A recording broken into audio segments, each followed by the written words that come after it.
ગીર સોમનાથ જિલ્લાની અંદર ઘણા લાંબા સમયથી દિનુ ભોગા સોલંકી અને કલેક્ટર દિગ્વિજયસિંહ જાડેજાના જે આક્ષેપો પ્રત્યાક્ષેપો સામે આવી રહ્યા છે તેમાં હવે નવો વળાંક સામે આવ્યો છે। ભાજપના જ નેતાઓ છે તે હવે દિનુ ભોગા સોલંકીની સામે પડ્યા છે અને એમણે જે અત્યાર સુધી ભ્રષ્ટાચાર કર્યો છે, કરોડોની જમીન જે પચાવી પાડી છે, તેમના ખુલાસા કર્યા છે। નમસ્કાર, નિર્ભય ન્યૂઝ સાથે હું છું રિદ્ધિ।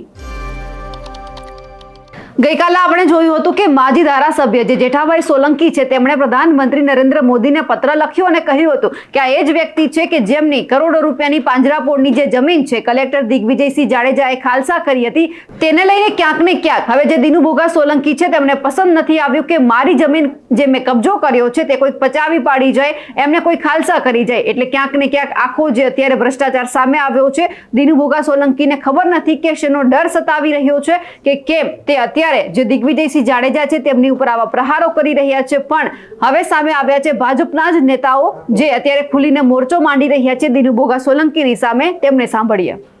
મારું નામ જેઠાભાઈ દાનાભાઈ સોલંકી, તાલુકો કોડીનાર, જિલ્લો ગીર સોમનાથ અને અણેજ ગામનો વતની છું અને પૂર્વ ધારાસભ્ય છું, ભારતીય જનતા પક્ષનો અને સંસદીય સચિવ છું। પત્ર તો મેં એટલા માટે લખ્યો છે જે હાલમાં મારી પાસે અહીંયા છે।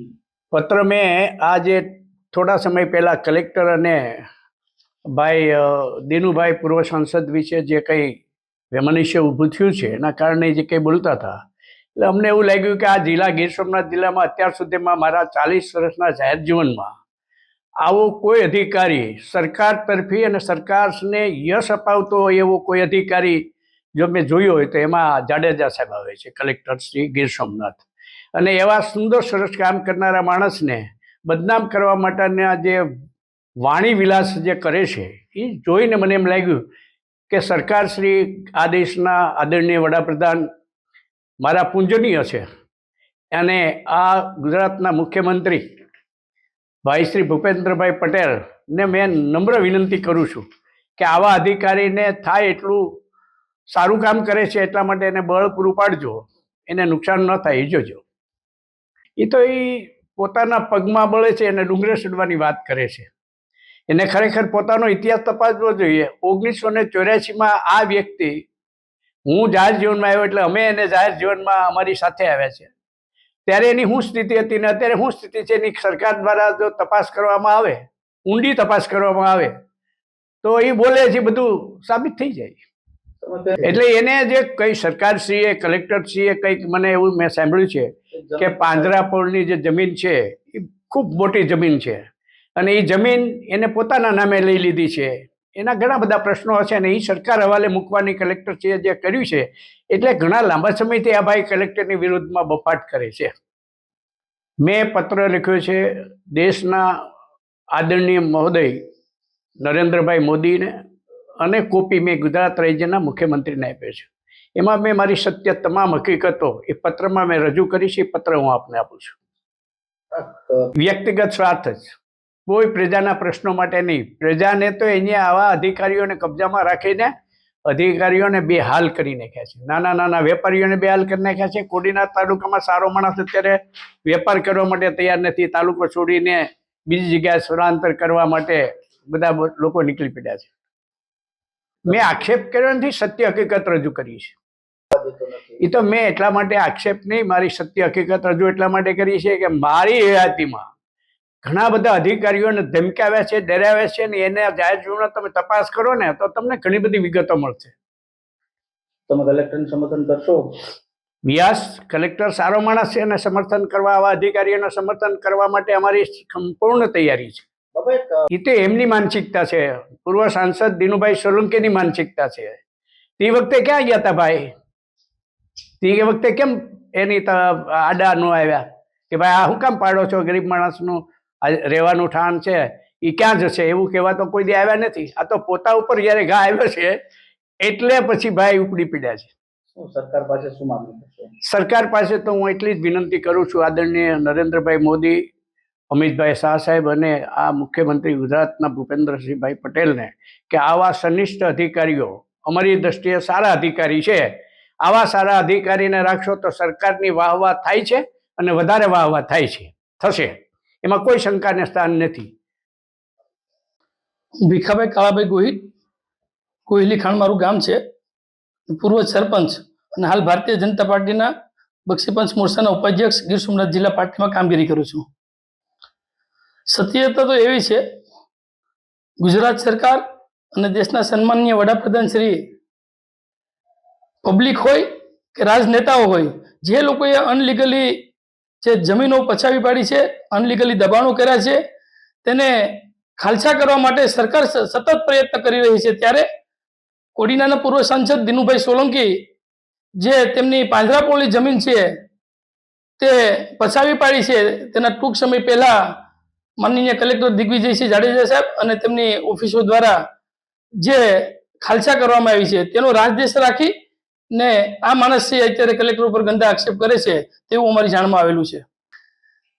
અમે કોડીના તાલુકાની અંદર રહીએ છીએ ત્યારે આપણા મીડિયાના માધ્યમથી કહેવા માંગુ છું કે આ માણસનું ઘણા લાંબા સમયથી એક હતું સક્રિય શાસન આ કોડીના તાલુકાની અંદર અને જિલ્લાની અંદર ચાલી રહ્યું છે.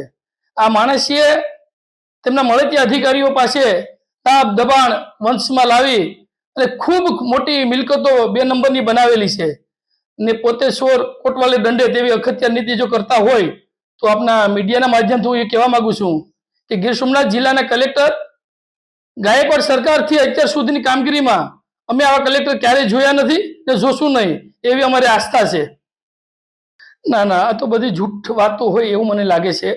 આ દેશના સન્માનીય વડાપ્રધાન અને મુખ્યમંત્રી શ્રી ભૂપેન્દ્રભાઈ પટેલ જ્યારે એક આસ્થાનું મોટું સ્થાનક છે ભગવાન સોમનાથ દાદાનું, એના સાનિધ્યની અંદર જે અનલીગલી જમીનો પચાવી પાડી છે તેને ખુલ્લી કરવા માટે જેના મોતના મલાજામાં આવીને એક સરાહનીય કામગીરી કલેક્ટર સાહેબે કરી છે, ત્યારે દિનુભાઈ એવું બતાવવા માંગે છે કે નાના માણસોના ઝૂંપડાઓ પાડી નાખ્યા છે. તો ભાઈ ઝૂંપડા પાડી નાખ્યા તો ત્યારે તને સામે આવવાની જરૂર હતી ને.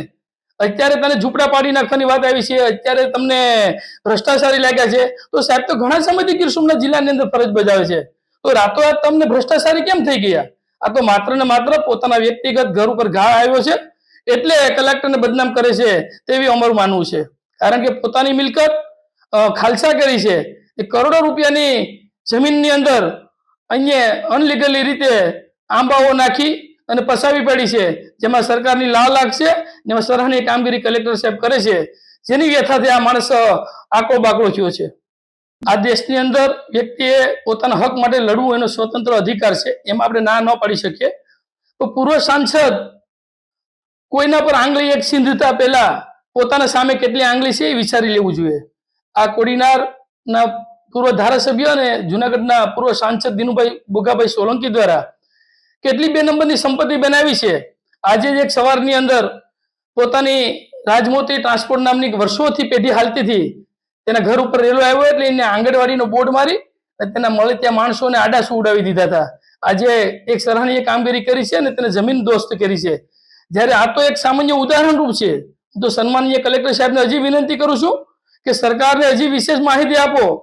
મારા ગોહિલીખાણ ગામની અંદર સ્ટાફેનો શોરૂમ છે, એની પર તપાસ કરો તો ખ્યાલ આવશે કે સાર્વજનિક પ્લોટની અંદર છે કે પ્લોટની અંદર છે.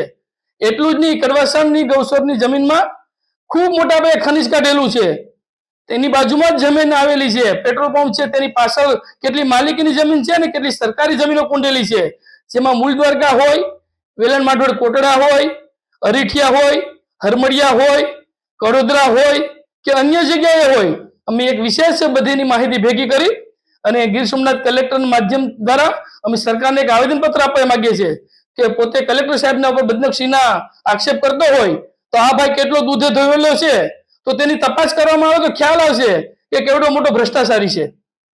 અમને એવું લાગે છે કે પોતાના અંગત વ્યક્તિગત સ્વાર્થ ખાતર સારા અને સજ્જન કલેક્ટર હોય, જેમની વાતને ઠોકરાવેલી હોય, તો તેને બેબુનિયાદ પોતે વાતો કરી અને કલેક્ટર સાહેબને બદનામ કરવા નીકળ્યા હોય તેવું અમને માલુમ પડેલ છે. અમે કરીએ છીએ ને કરતા રહેશું. કોઈ કલેક્ટરના સગાવાદ અમે નથી. હું કારડિયા રાજપૂત સમાજનો દીકરો છું ને દિનુ બોગા પૂર્વ સાંસદ જે લડે છે એ પણ કારડિયા રાજપૂત સમાજના છે. આ તાલુકાની અંદર ના જિલ્લાની અંદર સામાન્ય માણસો રોજી રોટી ઉપર કામ કરતા હોય તેને ખૂબ કસડી નાખ્યા છે અને આ માણસે વહીવટી તંત્રનો ગેરઉપયોગ કરી ને આ માણસ તાલુકાની અંદર ખૂબ ડરાવી ધામધમકી મારી ને પોતાનું એક હતું શાસન હેલેવું છે. ત્યારે હું ફરી વખત દેશના સન્માનીય વડાપ્રધાન અને ભૂપેન્દ્રભાઈ પટેલને 2 હાથ જોડીને વિનંતી કરવા માંગુ છું કે આ જે કલેક્ટર સાહેબ જે કામગીરી કરે છે એ ખૂબ સારી કરે છે, તેમને સપોર્ટ આપો. ને આવા જે કોઈ પણ રાજનેતા હોય કે પબ્લિક હોય જે લોકો અનલીગલી ગૌસરો કે દબાણો કર્યા હોય એને તાત્કાલિક દૂર કરાવો. હવે ભાજપના નેતાઓ કહી રહ્યા છે કે દિનુ ભોગા સોલંકીને દુખે છે પેટ અને કૂટે છે માથું.